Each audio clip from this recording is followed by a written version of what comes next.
Què tal està? Molt bona vesprada. Tal com els hem anunciat al llarg d'esta jornada, avui tanquem la ronda d'entrevistes, el cicle d'entrevistes que començàvem a principis d'any amb l'alcaldessa de Gandia, i ho fem en el portaveu del Partit Socialista en l'Ajuntament de Gandia. José Manuel Prieto, molt bona vesprada.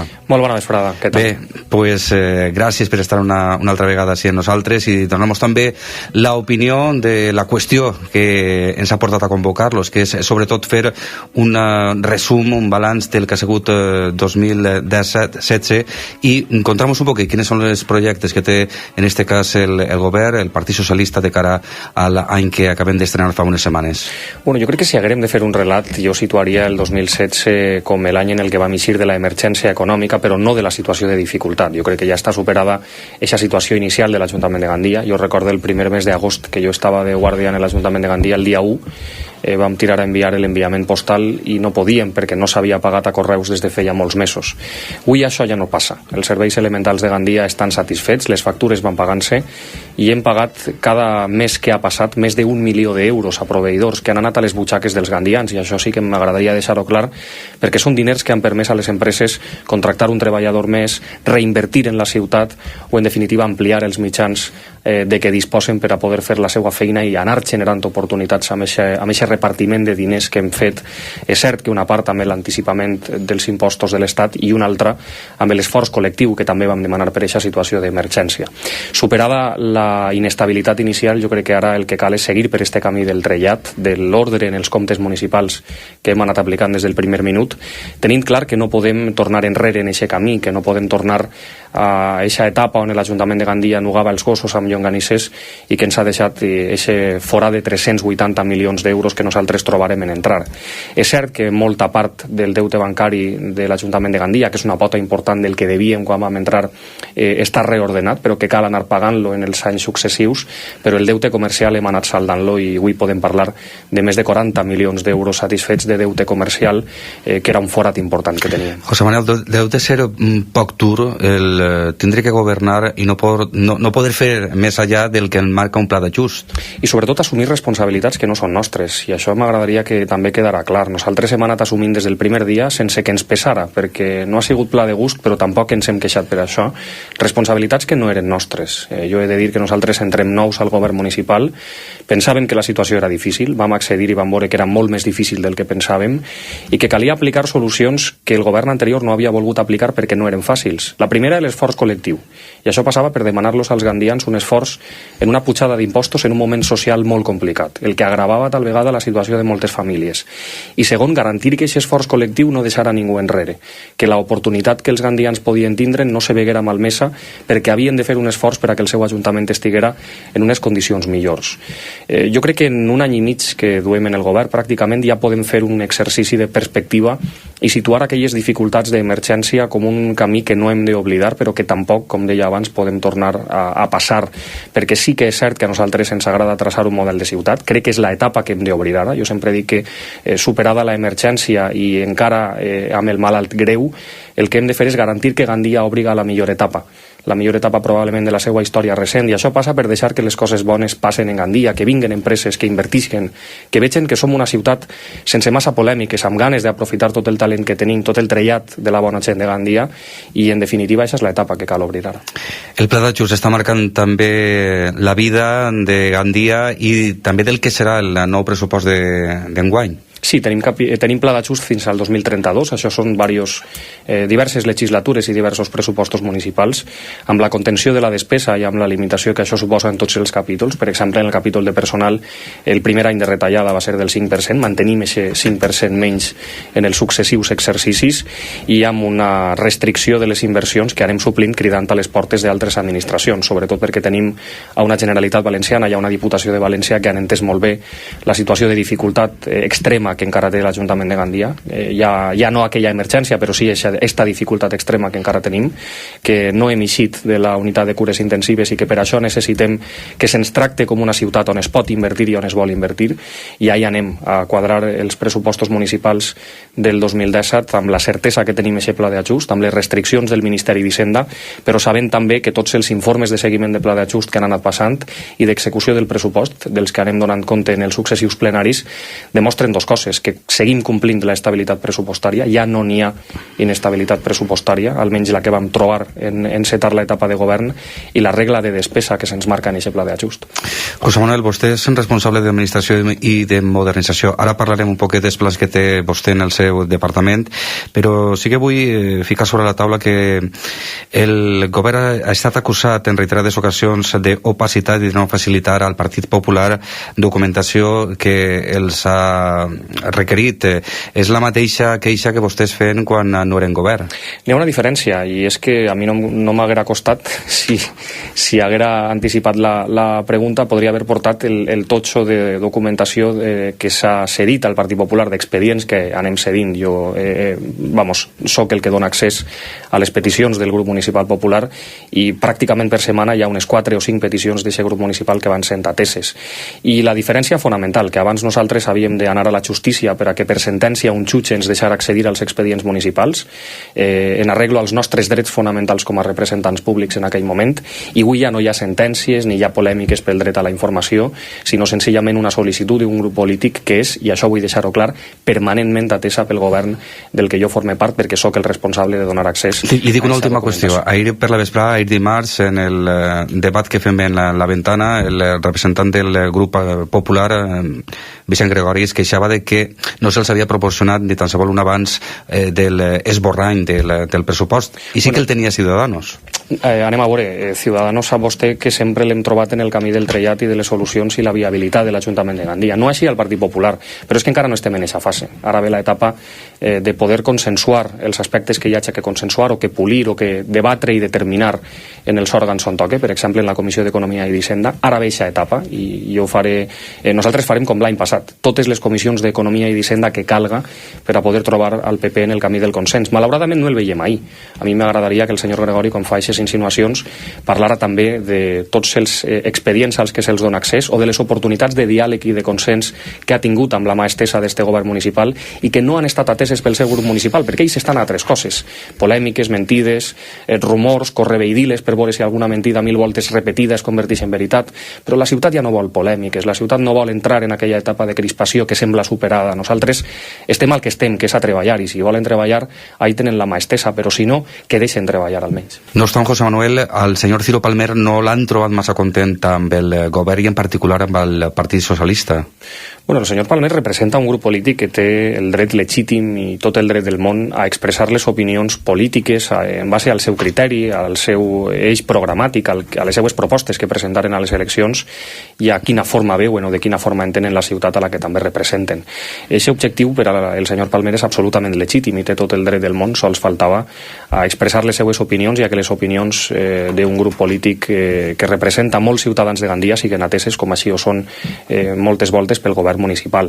Jo crec que amb el senyor Ciro Palmer hi ha una relació molt cordial, una relació de diàleg permanent, perquè jo crec que un partit que ha correspost a la solució, a la viabilitat i al trellat d'esta ciutat en els moments més difícils es mereix almenys aquesta corresponsabilitat, que se li torne tot el que ha donat a la ciutat de Gandia en forma de suport a les mesures més complicades que han permès que avui l'Ajuntament de Gandia estiga viu o bategui almenys en aquest moment de dificultat, i en aquest exercici de corresponsabilitat sempre troben el govern municipal.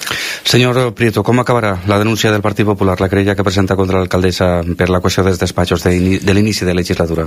Bueno, acabarà com ha començat, amb el passeillo pels xutxats, que jo crec que era l'única pretensió d'este tipus de querelles quan les presenten, el veure desfilar a càrrecs polítics pels xutxats per a veure si tots són iguals quan passen per allí.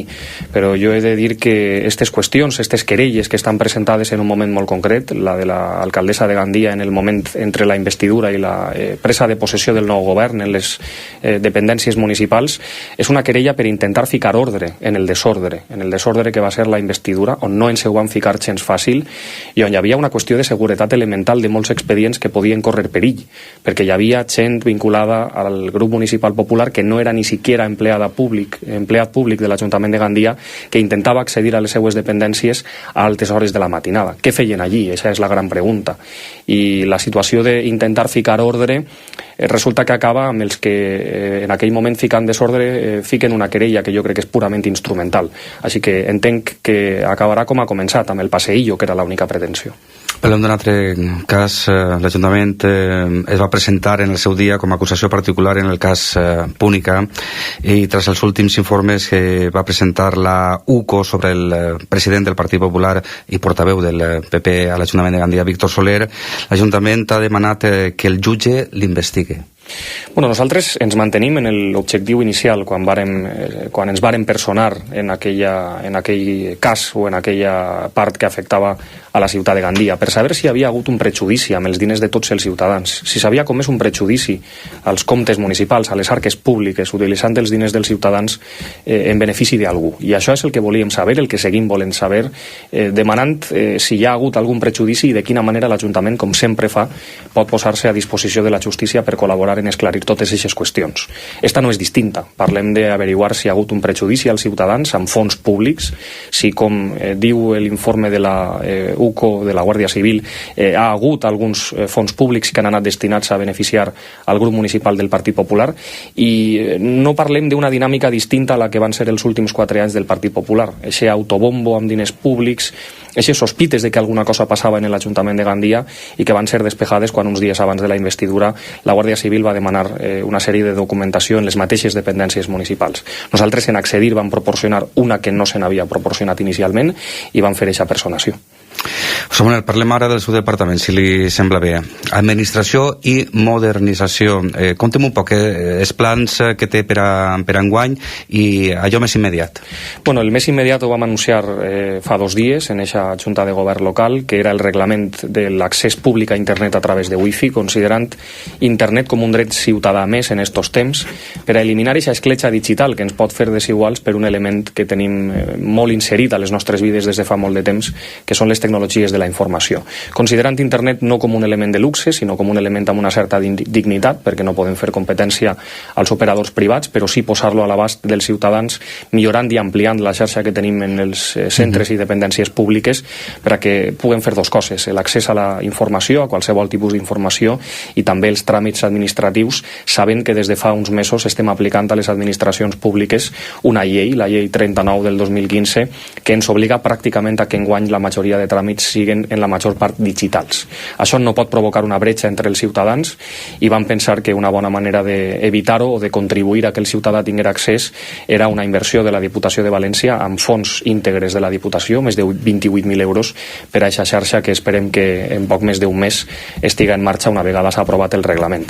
Però enguany també tindrem pàgina web municipal nova. Això també és una finestra que volem obrir als ciutadans d'una manera més clara, perquè la transparència no és sols que puguem posar dades en el núvol o dades en la xarxa, sinó que aquestes dades siguin fàcilment accessibles i interpretables per part del ciutadà per a que se puga entendre què és el que estem posant al seu abast, perquè no volem caure en aquesta part de la transparència que significa un ganxo per a l'opacitat, i per això estrenarem pàgina web nova. Jo confio que en el primer quatrimestre de l'any i anirà acompanyada també d'un nou portal de la transparència. I una altra branca de la meva àrea, que és l'àrea de recursos humans, una àrea on no sol haver massa bones notícies per totes les retallades que malauradament els empleats públics venen patint en els últims anys. Pues ja tenim... I obligats també per el pla d'ajust. I obligats també per aquest pla d'ajust, encara que aquest 5% no ha afectat al cost funcionarial de l'Ajuntament de Gandia, diguem-ho així, pues és el pla d'ordenació de la plantilla municipal. Per primera vegada en la història recent de l'Ajuntament de Gandia anem a tindre un pla d'ordenació municipal que determinarà cap a on ha de caminar una plantilla municipal que té unes necessitats que han de ser ateses en molts dels seus col·lectius. Parle de les necessitats dels auxiliars administratius, de les necessitats de les borses d'empleats públics que tenim en marxa. Tot això s'ha d'anar resolent. Vam adquirir el compromís amb les forces sindicals en la mesa de negociació sindical que anàvem a impulsar aquest pla d'ordenació, i a finals d'este mes, la propera setmana, comença el treball de redacció d'aquest pla d'ordenació. Estarem tot el temps que tinguem que estar treballant en ell per a que, si pot ser, jo espero que sí, abans del final de la legislatura, tinguem un pla traçat per als propers anys en l'Ajuntament de Gandia, perquè definitivament l'Ajuntament tinga una planificació en matèria de recursos humans. I a l'opinió també de sindicats? Sempre amb l'opinió dels sindicats. És el que passa després. El pla d'ordenació no eixirà si no és amb el consens fins a l'extenuació, podríem dir, de totes les forces sindicals. Aquest pla ha d'eixir amb la unanimitat de tots els sindicats, per suposat. Treballarem fins que totes les mesures siguin consensuades i m'agradaria que fora també consens polític. Parlant també de qüestions d'administració, una de les primeres mesures que va adoptar el nou govern municipal a l'inici de la legislatura va ser la d'eliminar les traves per a la inscripció en el padró municipal. Ha hagut algun canvi substancial des de que es va aplicar aquesta mesura, José Manuel? No, nosaltres anem complint tots... Vull dir, ha sigut aquest efecte llamada... Al contrari, hem perdut habitants. Jo estic en disposició de confirmar que som uns quants habitants menys que quan vam iniciar la legislatura, perquè Gandia perd població. Ja ens agradaria que no fos així, però els condicionants de la situació econòmica i social que tenim en aquest moment fa que estiguem poc per damunt dels 75.000 habitants, és l'última xifra. Hem perdut 1.000 llargs habitants pel camí des de l'inici de la legislatura, i això ens ha de fer pensar quins són els condicionants internacionals i nacionals que fa que ciutats intermitges, no és Gandia l'únic cas, dels ciutats espanyoles i d'Europa on està passant el mateix, van perdent població. Així que no hi ha un efecte cridada, més bé al contrari. L'únic que van fer va ser tornar a complir la llei en la matèria d'inscripció padronal, complir tots els requeriments que ens va fent amb les novetats que van eixint de l'oficina de l'Institut Nacional d'Estadística, i en definitiva demostrar que la legalitat en el padró no provoca un efecte cridada en absolutament res, perquè la inscripció padronal senzillament és l'accés dels ciutadans a la sanitat i a l'ensenyament, exclusivament, i són dos competències que, com tot el món sap, depenen de les comunitats autònomes. Bé, José Manuel, i no puc desaprofitar l'ocasió que tinc també davant de mi el vicesecretari general del Partit Socialista de Gandia. M'agradaria un poc preguntar-li, després de tot el procés que sembla que va obrir-se amb el PSOE, com està la situació també en el col·lectiu local? Bueno, la situació del Partit Socialista tot el món sap que és a nivell espanyol, a nivell federal, molt, molt difícil, però jo crec que és un repte de dificultat que cal superar de tota la socialdemocràcia europea, perquè la socialdemocràcia europea, que és una part de l'esquerra política, de l'espectre de les esquerres europees, està sabent solucionar molt mal els reptes del món, especialment dos. La incertesa que en aquest moment de la gent, jo crec que hem de ser forces polítiques de la certesa, i això també s'ha d'aterrar als projectes polítics de les ciutats. Hem d'oferir-li a la gent una certesa, què és el que pretenem, què és el que volem, i això s'ha de demostrar tots els dies.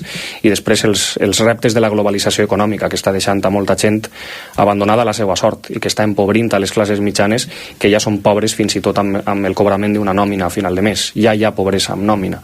Totes aquestes qüestions, el despoblament europeu, els efectes de la globalització, no estan sent afrontats per la socialdemocràcia, que està en una crisi, jo crec que de les més profundes que enfronta en la seva història. Nosaltres, com a PSOE, no som una excepció, i ahí és on cal aterrar el debat polític. A mi el debat polític de quan és el Congrés, si és en març, en juny, en juliol, de qui es presenta, de qui lidera, jo crec que no és el més important. Però quins comentaris sent vostè a la seu a la Casa del Poble? Debat polític hi ha molt, i jo crec que l'agrupació política de Gandia, que també ha debatut molt estos mesos sobre com calia afrontar les coses i com calia fer-les, s'afronten amb molta enteresa i amb molta maduresa. Jo tinc orgull de l'agrupació local socialista perquè els hem enfrontat amb uns debats d'altura política que ja m'agradarien per a altres partits o per a altres famílies polítiques com la nostra arreu de l'Estat i de la Unió Europea.